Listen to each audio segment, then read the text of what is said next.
back. Okay, so today I'm going to teach you guys how to make one of my absolute favorite dishes, and that is none other than stuffed shells. So let's get into it. Whipping up all of your favorite recipes. Simply Food. You should know by now that you're in for a treat. Simply Food. There's no other channel where you'd rather be. Simply Food. Seafood, pasta, cakes, and pies. Sing and laugh and even cry. Like and share and hit subscribe. Simply Food by TY. So let's go over the ingredients. So you're going to need some Parmesan cheese, ricotta cheese, jumbo shells. I'm using my homemade pasta sauce. You can use whatever type of pasta sauce you would like. I have some mild Italian sausage. Now, just so you know, you can definitely do this recipe without any meat at all. I also thoroughly love stuffed shells with just the spinach and the ricotta cheese mixture, so you do not have to use meat if you don't want to. For the spices, you're going to need Italian seasoning, salt, and pepper. About 16 ounces of some whole milk mozzarella. I have my baby spinach and then some fresh parsley here. You see that? You see that? You see that? You see that? Don't ask me for the damn ingredient list. Come on. So the first thing you want to do before you do anything else is cook off your pork, if you choose to, in fact, use the pork. So go on ahead and cook that down. Do not add any oil. This will create all of its own oil. And I like to make sure that I'm breaking this down to a really, really small mince. I do not want any large chunks of the ground pork in my stuffed shells. Now that my pork is about 80% done, I'm actually going to go on ahead and add in the spinach so that we can begin wilting the spinach down. Make sure, of course, that you have washed and dried off the spinach. Now that the spinach is beginning to wilt down, I like to go in with some clean kitchen shears and I just go in and give it a rough chop because, as you can see, I kept the stems and everything in. I love all of that, but I don't want super, super long pieces of spinach. So I just go in, give it a little rough chop like this, just so that it's easier to manage.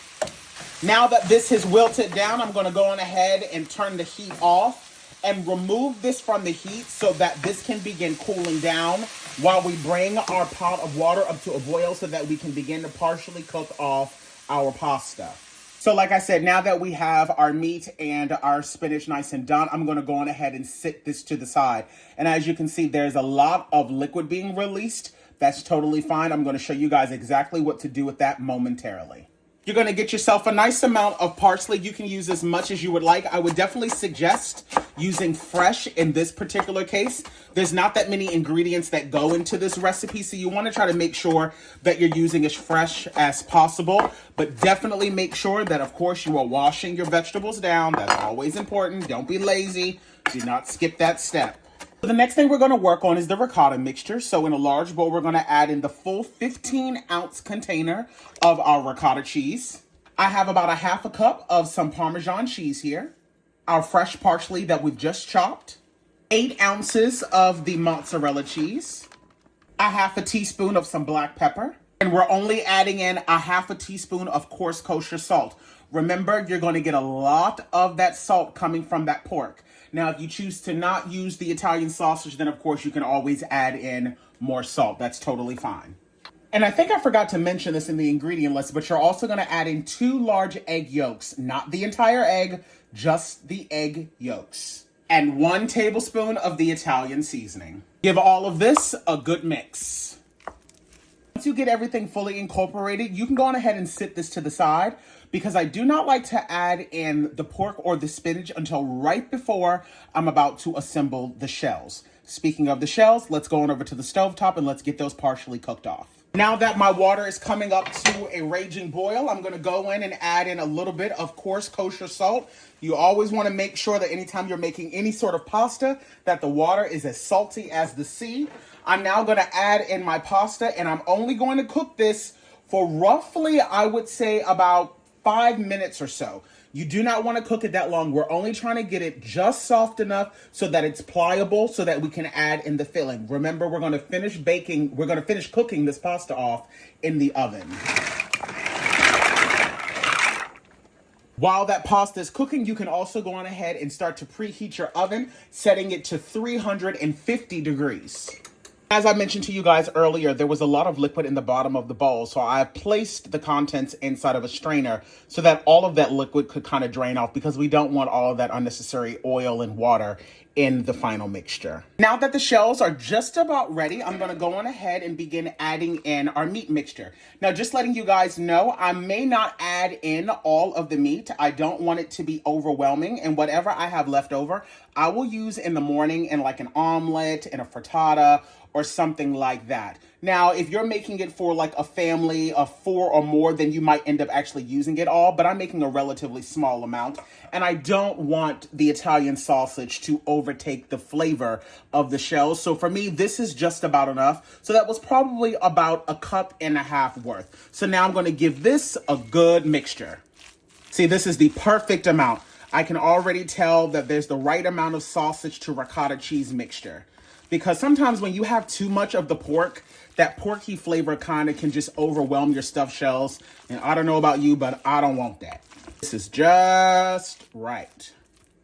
And just to give you guys a reference, this is about how much I have left over. And like I said, I'll use that for something else. Now, as some of you guys are already aware, I did a canning series this past summer where I taught you guys how to make so many different things to fill up your pantry, and amongst that was the pasta sauce. So as always, before you use something from your own pantry that you personally canned, you want to go in and do one last seal check. Sounds great. And then we want to listen for the air pressure to be released when we open the lid. So let's listen for that. Let's get this right on. Here we go. Perfect. That's how we know that this pasta sauce is safe to use. So now down in the bottom of my pan here, I'm going to add in just enough sauce so that the pasta shells has something to kind of lay on. I don't want to get out of control with the sauce. A little bit will go a long way. So I'm using probably about 3 ladlefuls. For me, this is just right. All right, y'all, so let's start stuffing our shells. So like I said, I let these cook for about 6 or 7 minutes or so. So now they're pliable enough for me to stuff them. And as you can see, I have on some gloves. So now I'm just going to take myself a spoon and start to put in the filling. It really is just that simple. You can put in as much or as little as you would like. I'll show you guys how to do, maybe 2 of these. It really is super simple.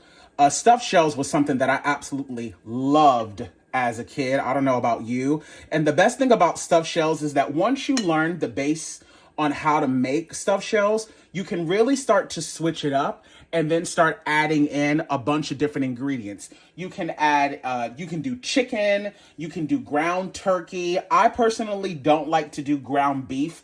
I just find that to be a bit too dense when I'm making stuffed shells.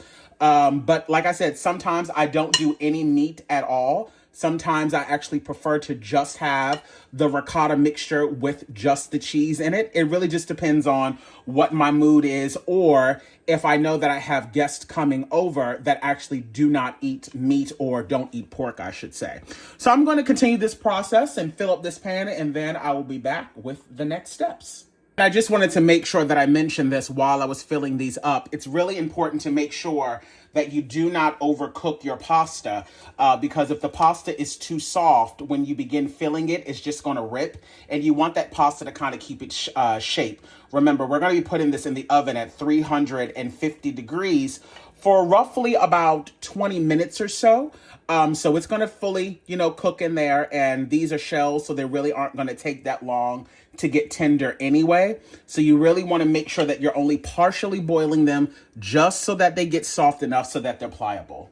Y'all, so now that I have all of my shells in my pan, I'm just going in and topping it off with just a little bit of that mozzarella cheese. And I'm now going to place this in the oven with my lid on the top for about 20 minutes. And then I will take that lid off and then allow that cheese to kind of brown up. And just in case if you guys were wondering or thinking there's no way that he put all of that stuff in that small pan, you are absolutely correct. As you can see, I have a decent amount of the filling left over and the shells. That is by design, because I'm actually going to be taking all of this to my grandmother's house to make her a pot for herself. But just know that if you have a bigger pan and you're making this for your family, if you follow the quantities that I tell you in this recipe will easily make you anywhere between 20 to 30 shells, which is enough to feed a family of 4 to 5 or to have a lot of leftovers. Alrighty, y'all. So like I said, I allow this to cook at 350 degrees with my lid on for 25 minutes. I then removed the lid, increased the temp to 400, and set the timer for an additional 15 minutes. And now it is good to go. Let's top it off with some parsley before we go in for the taste test. Before serving, I like to go in and top it off with a little bit of that fresh parsley that we reserved. And just like that, you've now made yourself some absolutely fabulous homemade stuffed shells. Baby, it is hot, but we about to go in for a taste test. Here we go.